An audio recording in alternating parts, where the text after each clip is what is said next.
to. Hey everyone, Andy Hall. You can call me Dr. Kennard. With me, Tobin Templeman. Lord, now is it Wester or like Vester, like in the German pronunciation? Yeah, it's Lord Vesta Vespertine. I like the Sorry, it's playing in the background. Go right. away. There we go. Lord I thought I had turned that off. My bad. Okay, No, and of that was course, me. Oh, we both did it. wow, how about that? And Dr. Tom Foolery, library clerk. Library clerk. Oh, okay, all right, very Yeah, nice. well, starting out with the clerical level of library work. Oh, good. Yeah. And Rage with us is with us at least in the chat. He's cleaning, which if he lived closer to me, I'd be like, hey, you can clean up my place too.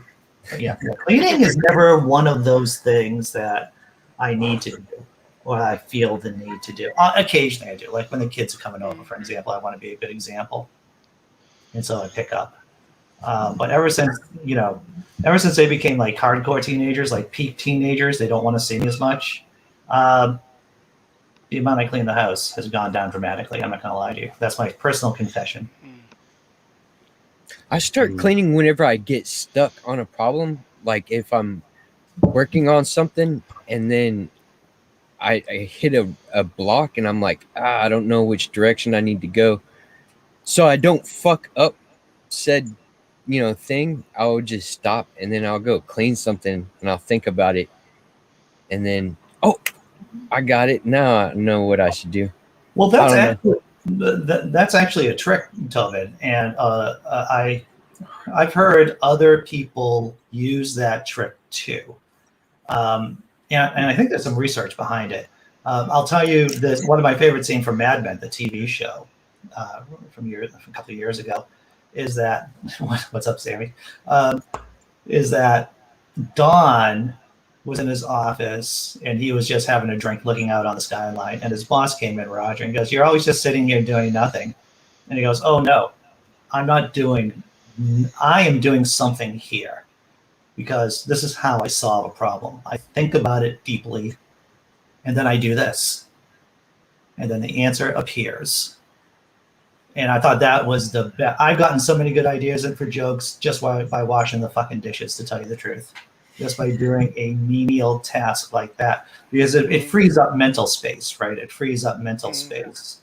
So think about something deeply, and then do a mindless physical task like washing dishes or cleaning the house, and there's a good chance that a solution will appear. There's a good chance. And that's how I've always had a little bit of a theory about that, and it's that it's just simply giving your mind, taking off the pressure yes of trying to think about it, and then also doing a menial task gives your mind the space to then think about it. So you sort of get the double. Yeah. Another version of that is to think about it and then take a nap for a little bit and then come back. That's exactly it. Especially, this is true too. These are just hacks that I learned. One of the good things about being a psychology major, right, back in the day, is that they teach you these little tricks, these little hacks on how to memorize things better. So in this case, it's been known that if you study something or read just before you go to bed, you have a greater chance of holding on to that information, of remembering that information. So it's under the same principle. Even if you're reading something and then you do a menial task, like washing the dishes or cleaning the house, you're more likely to remember what you just read. I did that with my driver's license. I read the manual the night before, and there was a decent chunk towards the end that I didn't finish. And I read in the car. My mother drove me as on the way to do my license. So when I got there, the questions, it was so fresh that it was like just bang, bang, bang. Yeah. Yeah. And I got got right through all levels of my license first time. That's good. I remember taking finals back in the day for when I was in college, and I would set the alarm clock for the middle of the night. Yeah, my sleep patterns are fucked up anyway, but I would specifically study, wake up, look at the material that I found the most difficult, and then I would go back to sleep again, and that would be me until it was time to get up in the morning. Effective. I mean, I found it effective. It's not ideal, of course, but if you're trying to cram your brain full of stuff, then I found it effective. Memory is crazy. Look, I found this lock. All right, this is an old lock. Now, whenever I picked it up, I hadn't touched it in a long time, Yeah. and then I asked my kids because I used this for a gate because my dog could actually lift up the latch, Yeah. and he would go right out the yard and go take his walk. Sure. So everybody knew this lock combination. I picked it up for the first time in a long time, and I didn't remember the numbers, Mhm. but as I was turning the lock, it brought me to those numbers, and I was like, "Oh, I remember this now. It's 270421 will pop the lock." Well, now you gave it away, Tobin. Now we can all Yes. pop a lot. Now everybody can find my goodie stash. Right. But it's so weird. I can remember my phone number from whenever I was a little kid. 281-474-2814 was my home phone number. Yeah. But whenever I try to do math, like whenever I'm doing multiple digits and stuff inside my mind, I can't remember my order of numbers. I have to do shit on paper or a calculator. Like, it's so weird. I don't understand that about myself. There is, well, memory. Well, let's face it, no one really understands memory completely, right? I mean, it's a complex phenomenon. If I was listening to the podcast Hidden Brain, and if you like listening to podcasts, I listen to podcasts when I go out for a walk. They did a recent episode all about memory and about how memory works, and that's the podcast named Hidden Brain. It's on NPR, National Public Radio, but it's very informative about how memory works and about how Swiss cheesy it is, right? All kinds of holes. And when we all think that, or we have this naive realism about our memory that we think that we're just going back on going back on a YouTube video, for example, and just going back to try to access a particular memory, but it isn't. What we're doing is that we're recreating the memory. And it's a great episode because they talk about false memories, about how you can actually create how people can have false memories just by asking them leading questions or framing it like, well, we talked to your parents and some friends of the family, and they reported you did this when you were 5 or 6 years old. And that really gets people to create these artificial memories that they believe in. They believe in these memories. It's a fascinating episode. And there's like aspects of memory as well. Like you've got a more specific, I guess, subset. I'm going to call it a subset. Recall, which you can train yourself in. And I think that might have been what you were sort of talking about, Tobin, is by the time you're at the fifth step, you can't remember the first and second. That's the same as me. But you can train yourself with that stuff, You can. with the right sort of exercises. And there is something, well, in this episode of Hidden Brain, once again, and I'm not getting paid to pitch for Hidden Brain, but it was such a good episode. They talk about memory palaces, which is a technique that goes back to ancient Rome and ancient Greeks, because the question is, how do you remember all of this stuff that you have to access? So you have these orators, right, who had to remember these very long speeches. And so what they did, and how there's something called memory athletes, basically. And what they use to remember long strings of numbers, for example, is a memory palace where you associate bits of what you need to remember in your house or in a structure. So if there are 5, the example they give was like a simple list for the grocery store.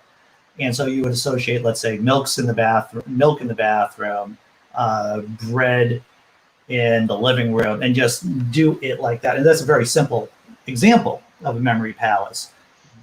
But when you look at people like Winston Churchill, who was able to memorize huge amounts of information and recite them from his memory, memory palaces are a technique to do those kind of things. And that's what I don't know what they're called, but they go and try and beat the world record of remembering the amount of playing cards in order. Yeah. Right. And different people have talked about the way that they do it, and they call it a memory story, which sounds like where this must come from is the memory palace thing, where they'll say, the jack of clubs is this, and he goes and finds a princess, which is the next card, and each card that comes out, they just make up a new part of the story, Right. and then they go and retell the story in their head, and they can name the cards. So that they can name, up to 5 or 6 decks randomly shuffled. That's impressive. And remember. It's phenomenal.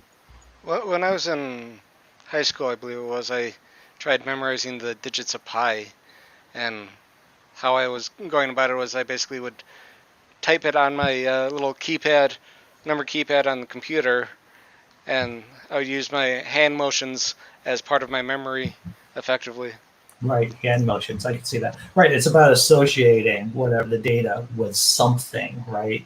And I was just thinking about my conversation with Dr. Josh the other day, and about the things that stuck out in his book were the things that I already had hooks for, so to speak. I already had open questions about, like, the Philistines were sea people, were one of the sea peoples that I never had that. These hooks were there. I was already kind of interested in the sea peoples, and of course with the Philistines, but I never drew the association between the two. And that's the thing that stood out for me in that section of the book. So Dragons in Genesis says he can remember a UPS tracking number. Wow. How about that? You can't get rid of it, huh? Yeah, and then there's stuff that I want to remember, and then there's stuff that's just like, can I push this, get it out of my head? I don't want that in there anymore. I've had those moments too. Yeah. I can see that. There's a lot of things I think we all, I think everyone has stuff that they would rather not remember, or at least maybe not remember so vividly, like maybe traumatic experiences, right? And I think that there are some therapeutic techniques. I don't know how valid they are, but there are definitely techniques that therapists will use to try to lessen the emotional impact of traumatic memories. The main issue I feel with those sorts of therapies and techniques, from what I know about them, is that it's all about how well the therapist can get the person in the correct state to accept the therapies, because the therapies themselves, unless there's like different regression ones where they go through the trauma and stuff, it's pretty traumatic, but otherwise therapies are generally pretty gentle, and if the person isn't receptive, if it's an angry 16-year-old teenager who's getting into fights at school, and you tell them to take notice of bright colors and things, and they're standing in the playground and someone's giving them shit in their face, they're not going to be like doing. I'll tell you this: Some The things. worst thing you can do is tell that kid to calm down. You'll learn that pretty fast. When someone's like pissed off at you or is agitated, you say, "Hey, just calm down." It's like, oh, that usually goes sideways pretty fast, Yeah. That's a good way to get things amped up real quick. real Mhm. fast. Yeah. Yeah. Types of things that just stick in your memory are like songs that you learn in like elementary school, kindergarten. Like the song goes like John Jacob Jingleheimer Schmidt. His name is my name too. Well, Whenever music. they go out, the people always shout, "There goes John Jacob Jingleheimer Schmidt." Yeah, da da da. And it's just songs from your childhood just stick in your head. Well, I think music, from what I recall, is that music, memories regarding music, like songs, they're the last things you lose, or one of the last things you lose when you have dementia, when you have Alzheimer's. Yeah. Mm. But Yeah, Interesting. music, definitely. yeah, just Um, that was a song that we would sing in kindergarten, and I was like, yeah, still remember that. Right. Yep. Just a silly little song. Yeah. It's funny when you talk about therapy. I remember one of the classes I took. It was we were looking at a meta-analysis, so it was an analysis of different studies about what type of therapies work. Because there's anyone who's interested in psychology knows that there's like a gazillion different types of therapies out there. But it seems like behavioral cognitive therapy seems to be the most effective across the board. So, it focuses on thoughts and as the name suggests, it focuses on thoughts and behaviors, as against to, let's say, traditional psychoanalytic, where you're talking about, depth psychology and stuff like that. What's up, Paul Camish? Good to see that you're here. Mm-hmm. What's up, Paul?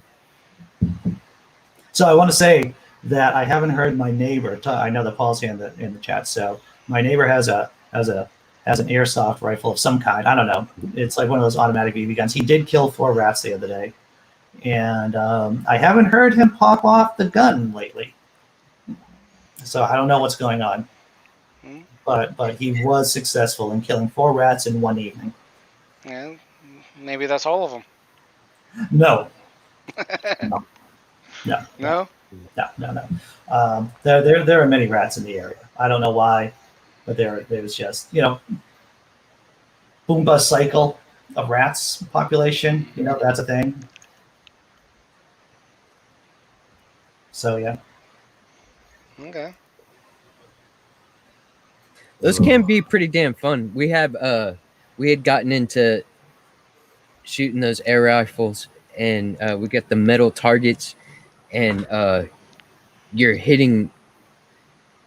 There's like 2 targets, and you and your opponent are trying to hit your target over and over, and it spins the wheel, and like the 2 targets get closer and closer, and you try to make it to the other side before your opponent does.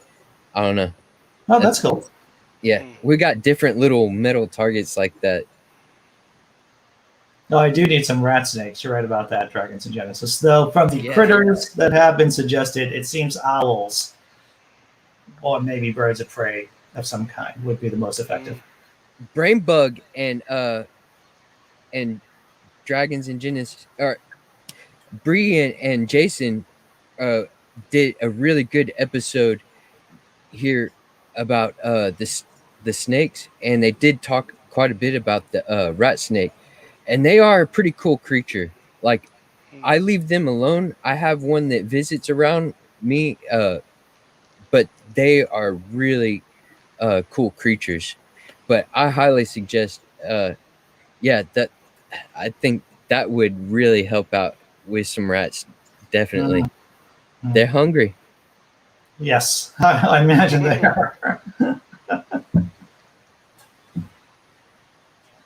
Well, good luck, Dee, to go do the work thing. I do have some positive developments on my work thing, my currently out of work thing, soon to be hopefully in work thing. I talked to 2 people about jobs, and I'm going to a in-person interview on Thursday for this kind of work, for human service kind of work. It doesn't interfere with the show, so I'll still be, all the shows are running normally this week here. And I'm going to be hearing back about whether or not I have a job on Thursday too. So I have a job in-person interview, and I have also guys going to be calling me up saying whether or not I have the job. And so I'm pretty happy about that. And both jobs will not interfere with me doing this right here too. So won't interfere with the show. So I'm pretty happy about that. Heck yeah, that's awesome. Yeah. Rage says he's going back to work tonight after passing the kidney stone. Well, that's good, dude. Oof. Yeah. Yeah. Good for you. Yeah. Good that it passed. Oh, yeah. Yeah. Yeah. And it's just like Rage to say, probably the most painful experience of my life in almost passing. Like, You sound very underwatery, Lord Vester. is it? No, now you sound better. There you go. Yeah, he just said it so nonchalant, like, just another day for him. Yeah, and anyone Tough who old knows bugger. when Rach was talking about his ankle issues or his foot issues a while back, and how it's about a nerve that goes through, his ankle, and I had like carpal tunnel syndrome for like symptoms of carpal tunnel syndrome for only a short period of time, but I was like crying like a baby. I'm like, oh, this is so irritating. I gotta do all this. Now it's better, of course, since I stopped doing crap with my hands in that kind of way that agitated it. But I can't imagine being in that kind of pain and being on my feet too at the same time. I don't look forward to that at all. Like, I have not had the experience yet, but I've heard a lot of stories. Yeah. With my ostomy and my tendency to get peristomal hernias, that's significant pain whenever that happens. That can't be good. So, no, it's not good. No. Yeah, that can't be good. Here in Australia, we always told if you get a kidney stone to make sure you pee on a tin fence so you know when it's passed.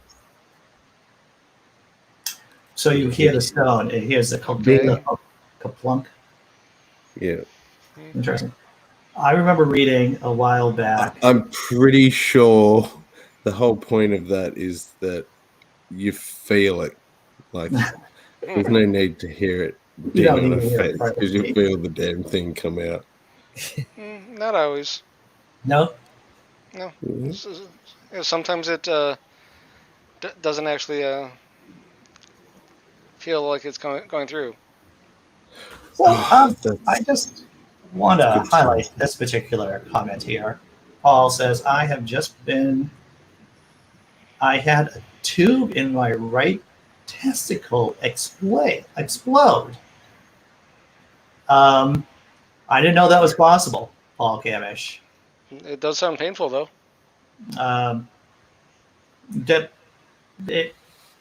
How does that happen? I mean, what causes that to occur? Because however that occurs, I want to avoid that as much as humanly possible. Whatever, if there is any cause, because sometimes things just happen, right? Sometimes things just happen to your body. But yeah, wow, that sounds absolutely. Do you know you have an appendix in your testicles? Do you have Say what? What? Yeah, there's an. I'll look it up. I don't sound like an idiot, but You sound underwater again, Sam. I said I'll look it up so I don't sound like an idiot, but it's what my stepson had removed. Oh, really? Is it like a blind sac? Because I know the appendix is basically what's called a blind sac, which is one way in, one way out, and that's why it can get infected. The appendix. Well, this I think causes a twisting. They twist or wrap around. Right. So it causes like jammed up sex. Paul Camish, what the hell's going on over there, bloody atheist? Yeah, Nolan. Yeah, it happened about 2 or 3 weeks ago. I've literally just gone back to work last week for my first 4 days. I worked 4 days on, 4 days off. So I was on 4 days off. Then I took 4 days off, and then I was on 4 days off. Then I was supposed to go back to work. Well, that Sunday, so it'd be 2 weeks. 2 weeks just gone. This Sunday just gone. I woke up in absolute agony. Now, when I say agony, I cannot begin to describe the pain. I cannot even begin to describe it. But basically what it is, it's due to the fact that 35 years ago, I had a vasectomy. Oh, yeah. So the one that I had isn't where they tie the tubes, it's where they cut the tube and they take about 5 millimeters out of the tube and then they cauterize at each end.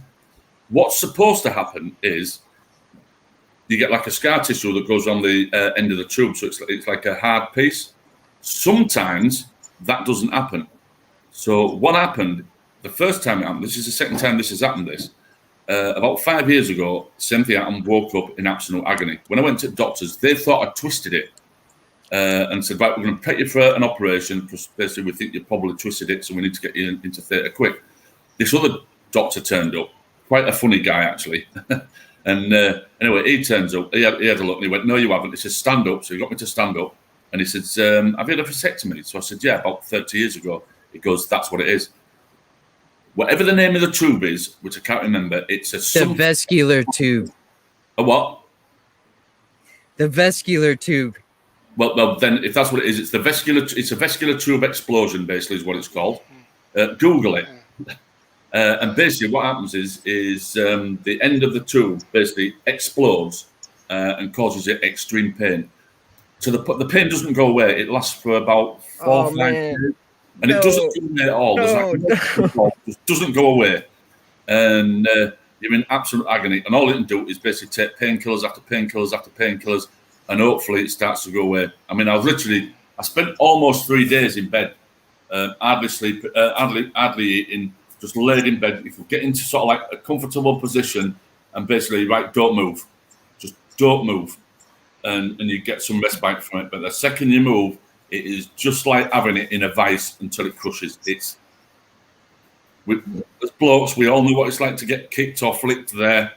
That doesn't come close. That's nothing. That's a walk in the park compared to this. Seriously, the pain is unbelievable.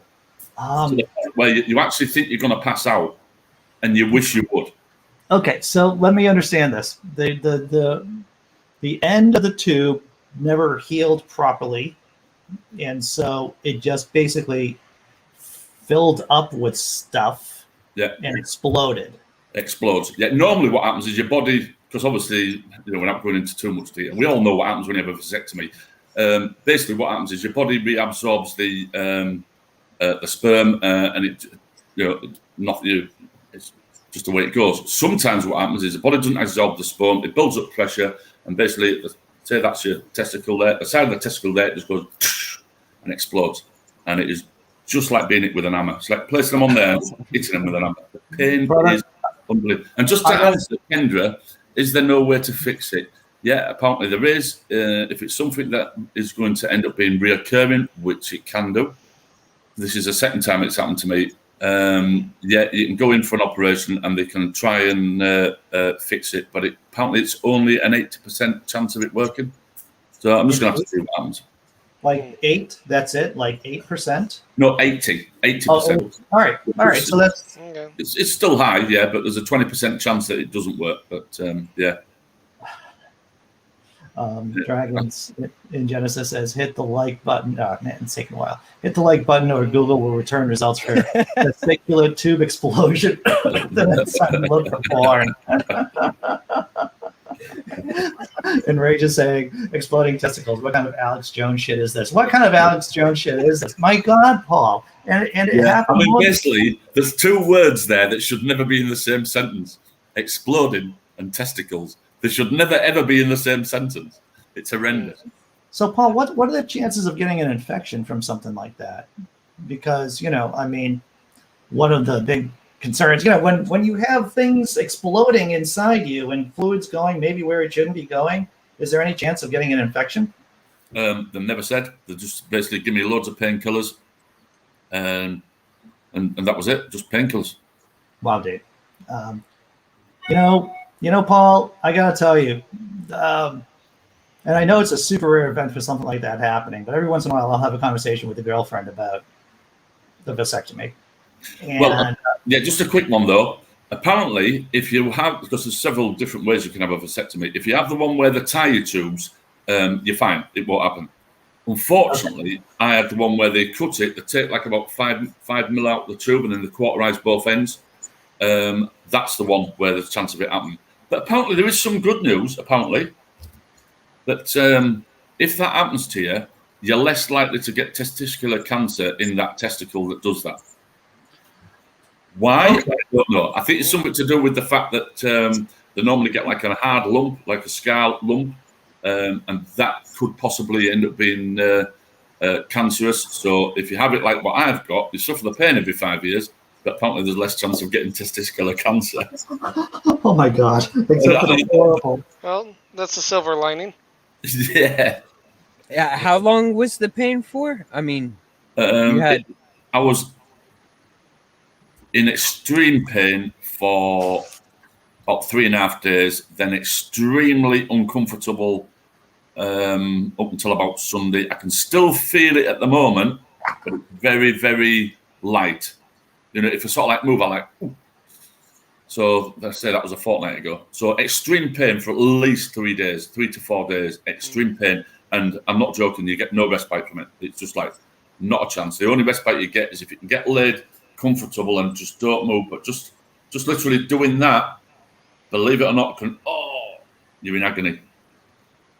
And you literally, the wife was going to phone the ambulance because she didn't know what had happened to me.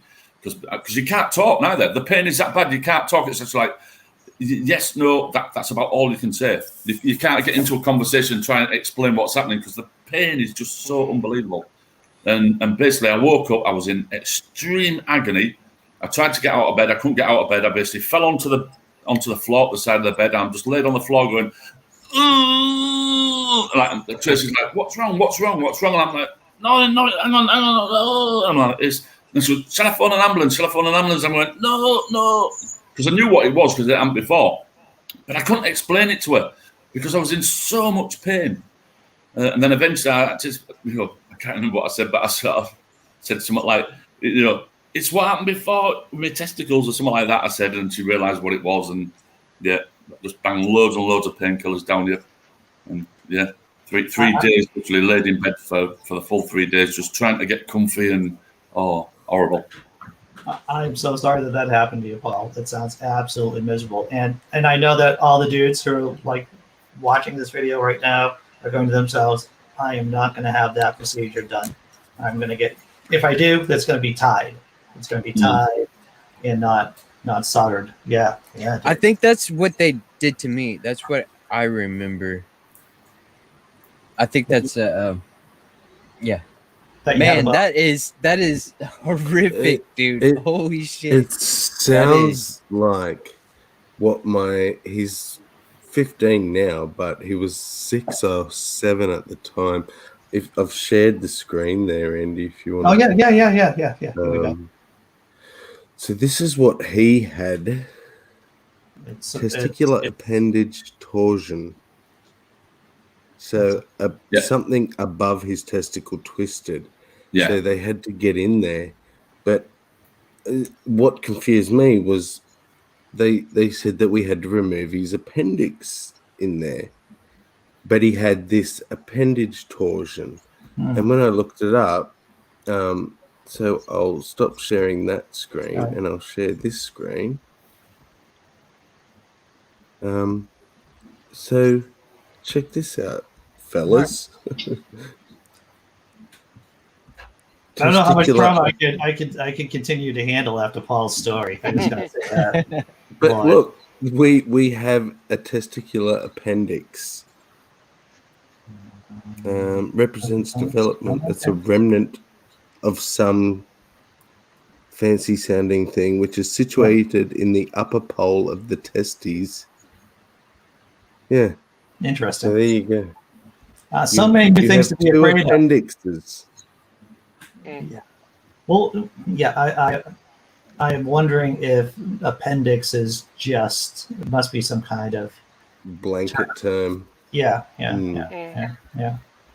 Seems like there's a lot of problems. Like most of my anecdotal like stories are the things that have gone wrong for health reasons in my family, and some even members that are still here are suffering mostly because of some kind of twist or you know, something on your insides like turns Interesting. and causes a great deal of pain. I don't know. And just to It answer sucks. Kendra there, she's asked, did you feel it coming on or anything to do to prevent it? No, not at all. Went to bed, absolutely fine. Went to sleep, woke up about, I think it was 4 o'clock in the morning in absolute agony. Just literally went to bed, everything fine, woke up 4 or 5 hours later, absolute agony. So Paul, nothing. I would want to keep like a bottle, I don't even know, morphine next to me on the bed, just in case of a testicular explosion in the night. Just get the syringe. Just like that, But, I mean, I just cannot begin, even talking to blokes who obviously know how painful they can be. I cannot describe the pain. I cannot describe the pain. It's that pain, obviously, it's that same pain as getting hit there, but times it by 10, then double it, and you're not even close. I can't begin to describe it. Seriously, it is unbelievable. I mean, you're right. Your vision starts going. A couple of times, I thought I'm going to pass out. And I'd have to get in a position thinking I'm now going to pass out. And I got in a position. Then I thought, well, right, now let me pass out. Now I want to pass out. Please let me pass out. Oh! If there was a button to pass out, I would be hitting that button. Oh yeah. I would want that button right there. Yeah. Jeez, man, that is crazy. Well, I know if that was me, I would want to get the operation. But on the other hand, of course, I'm also afraid, because I have a general policy of avoiding surgery, right? Unless it's absolutely necessary. I've had a couple of surgeries as an adult. And surgery there is not. It's not. I mean, if I had to have surgery on my arm or my leg, I wouldn't really be that bothered. But having surgery there, I mean, even when it actually comes to actually going for the vasectomy originally, it was like, it wasn't just something, yeah, all right, I'll have that. It was like really took some thought and, and thinking, what are the alternatives? I mean, obviously, the wife being on the pill for long term isn't very good for her health. Yeah.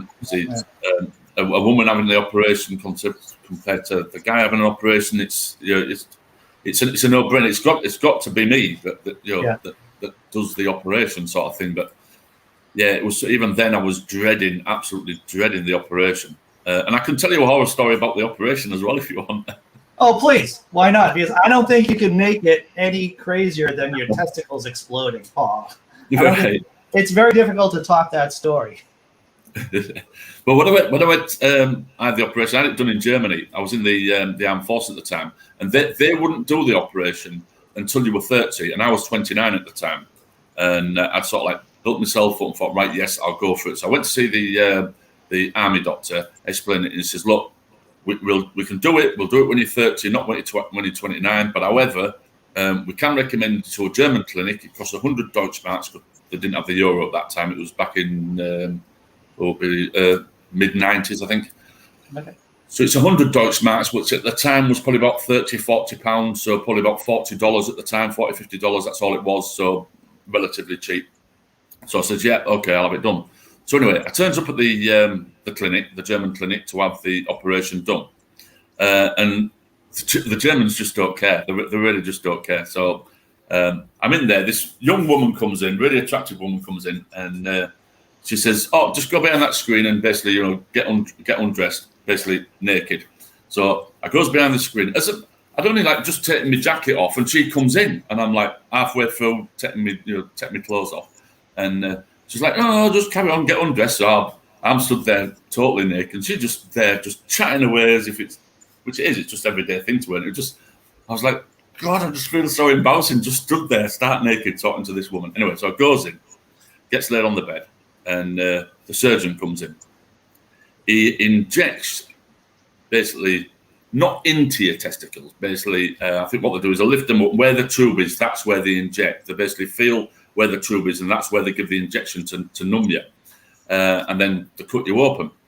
So this was the right side, the same one where I'm getting the problem with. So I don't know whether something went wrong when he did it, because it's the same side. That could just be a coincidence. Obviously, it's 50-50. So I'm laid down like this, just looking at the ceiling. I can't see what's going on. And basically, what they do is, I thought it was like a crochet hook or something. They go inside and they pull the tube out and then cut either ends and then cauterize it, and then it all goes back. But as this I can feel that. I'm laid there and I'm like tapping. I can feel that. I can feel that, and I'm tapping him. Anyway, he cut it, and it was just like, the pain didn't come, but like when you do get hit there, and the pain sort of like goes from that, and it just suddenly starts to get. It was like that, and I was like, oh, and I actually punched him. As he cut it, because I was going, I can feel that, and then he cut it, and I went, bang! I said, I can fucking feel that. So he just, he wasn't bothered. He sort of like just laughed about it. Then they did the left side was all right. So I had no pain whatsoever with the left side, just the right side. I was like, oh my God, I could literally feel the tube getting pulled out, and then he cut it. And I was like, what the fuck? Yeah. So yeah, that was painful. So anyway, then they stitched it. You get stitched up. So I goes home. So I'm at home then for like a week, 5-6 days or whatever it is, until I had to go and get the stitches out. But instead of having to go back to the clinic where I got the operation done, I had to go to the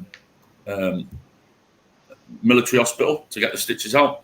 So I'm sat there in the waiting room waiting to have my stitches out. This young nurse comes over and she goes, "Oh, private chemist." So I says, "Yeah, that's me." So I stood up, starts walking. She says, she looked at me notes. She says, "Oh, you've got some stitches to be taken out." So I says, "Yeah." She says, "Oh, are they all stitches? Have you had some teeth out?" And I went, "No." I said, "I've had a mastectomy." So she says, "Oh, right." She says, "Do you have a problem with me taking them out, or would you like a male doctor?" I says, "No, I'm not bothered." So she says, "Oh, well, I'll take them out." I said, "That's if you can get them out." I said, "Because they are in really tight." And she was, "Oh, I've been taking stitches out for 10 years. There aren't any stitches I can't take out." No. So I'm laid down on the bed. She's there trying to get these stitches out, and she's struggling like hell. She can't get these stitches out, and she goes, "Do you mind if I just go get my friend to give me a hand?" She says, "I'm really struggling here." So I said, "Yeah, okay." So she goes out. A minute later, there's now 2 female nurses there, one at either side of me, trying to get these stitches out. And I'm thinking, just think of something completely different, because this is getting weird now, proper weird. So anyway, they're trying to get the stitches out. She couldn't get the stitches out. Weird. Yeah. It felt weird. And anyway, they couldn't get the stitches out. She says, "I can't get them out." You're going to have to go back to the clinic. She says, "Because I don't know how they've done these stitches, but I've never seen them being done like that before." So basically, I come out of there. They couldn't get the stitches out. I goes back to the clinic. Had to phoned up there, made an appointment to go back there to get the stitches out. Goes back in. Same young woman who was there before. And she says, "Oh, yeah, come in. Be done in 30 seconds. And literally, I just sat there. She got this. It was like a funny, imagine like a long thing, and it had like a V thing at the end, which was like a cutting bit, and it sort of like pointed back inwards. So she just went against the stitches, and went click, click, click, click, click, click, pull them all out. That was it, done literally in 30 seconds, and I was out. Wow. So, yeah, that was fun. And that is the story of what Paul is willing to do to get 2 females to fondle his balls. Yeah, and then after that, this is it didn't stop there, right? So I had that done. So a week after you've had the vasectomy done, you basically got to put in a sample to make sure that it's clear. So got my sample, went down to the med centre, said that need to hand this in, get it tested to make sure that it's that there's nothing in there, sort of thing. So they says, "Yeah, come back in a couple of days, a week, we should have the results." So 4 or 5 days, whatever time it period it was. I goes back down. I says, "Oh, we got my results from me sperm that I put in," and he's there and he's looking through and he's putting in drawers, and he goes, "No," I said, "I've got nothing back from that. Come back in another couple of days. I should have something." So a couple of days later, I'll come back. He's there looks all over the place. He says, "I've got nothing." He says, "I don't even have a record of it." I says, "Right, well, what now then?" And he went, "Give me another pot." And says, "Oh, fill that, bring it back tomorrow morning." So I'm like, "So off it goes." Comes back next day, hands it in. He says, "Yeah, come back in a week, we'll get the results." A week later, I come back, he's searching all over, looking at it. He goes, "I don't have any results for it at all." I went, "You are kidding me." I said, "This is second time now." And he went, "No," he says, "I don't even have a record of them going." He says, "I tell you what," he says, "here's another tub." He says, "Bring that back tomorrow." And I thought, "You're taking piss now." So goes off with this tub, comes back next day, hands it in.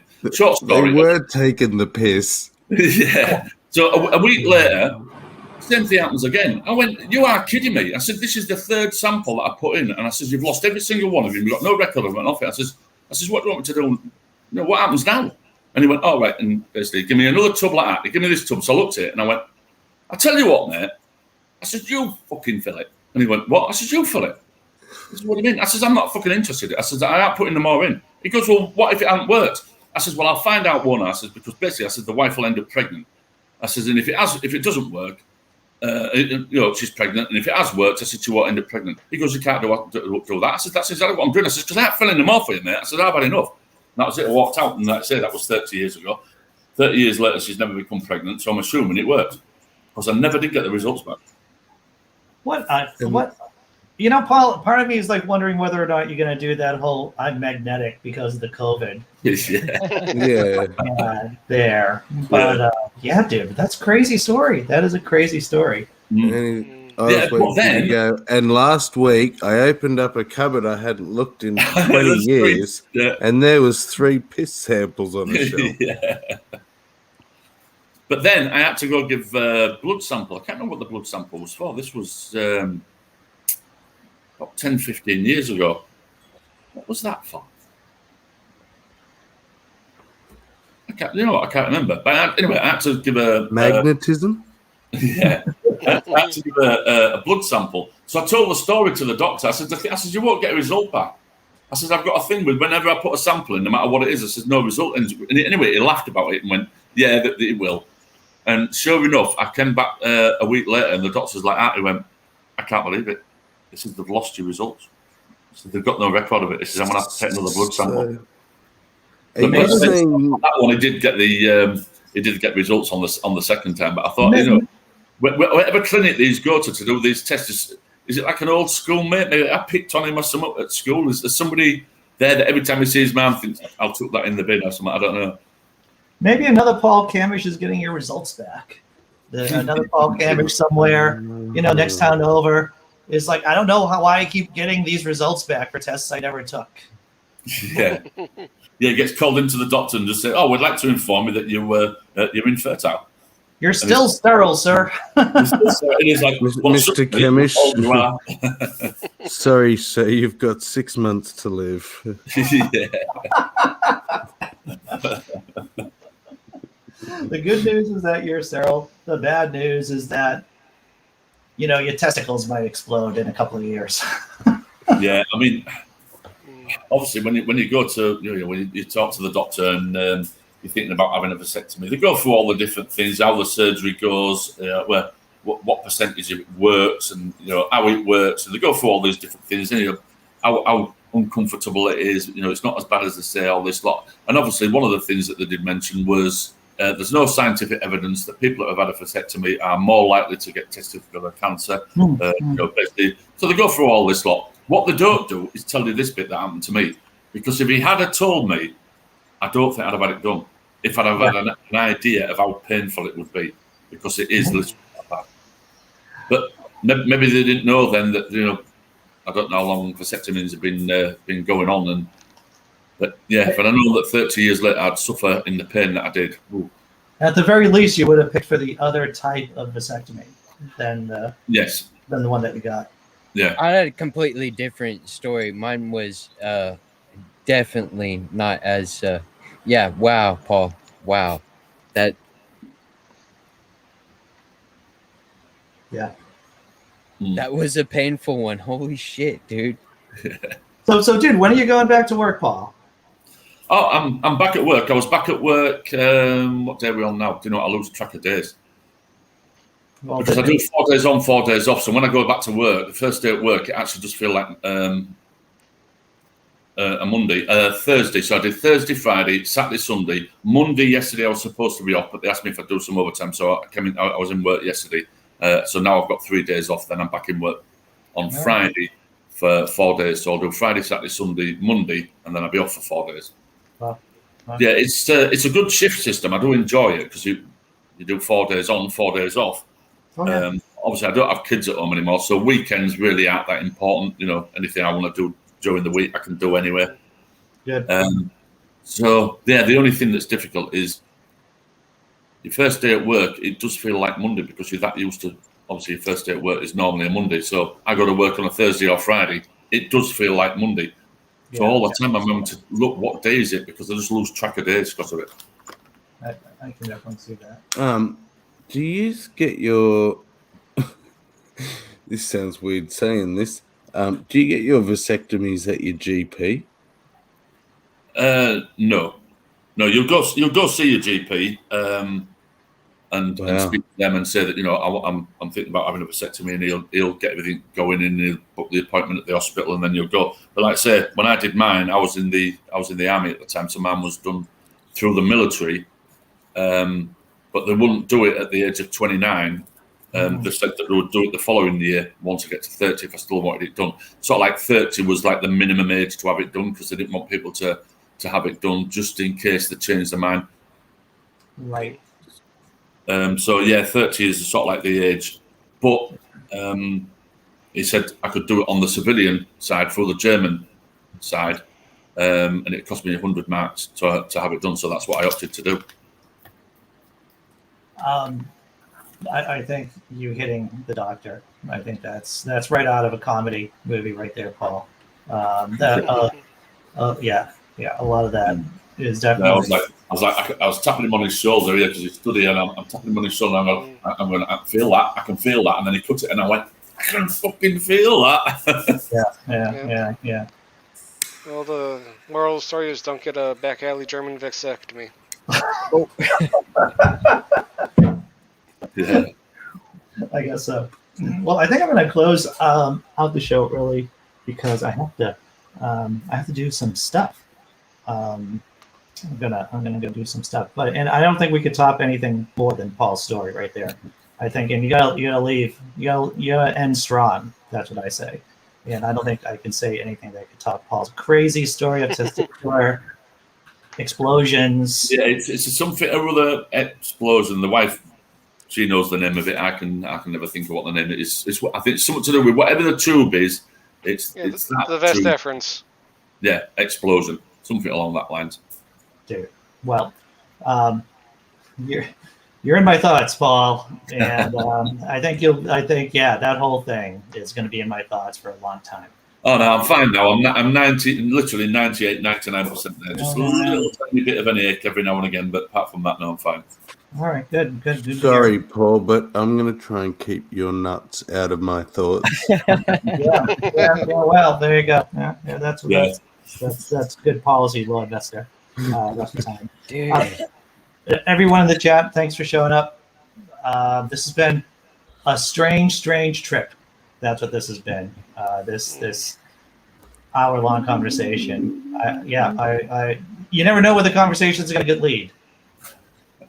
I had this big rant written out that I wanted to talk about bloody anti-vaxxers, but I'll save that for tomorrow night. Save it for tomorrow. Yeah. I'm sure they'll be in the news. Oh, yeah. Shamla Hamla, right? Shamla.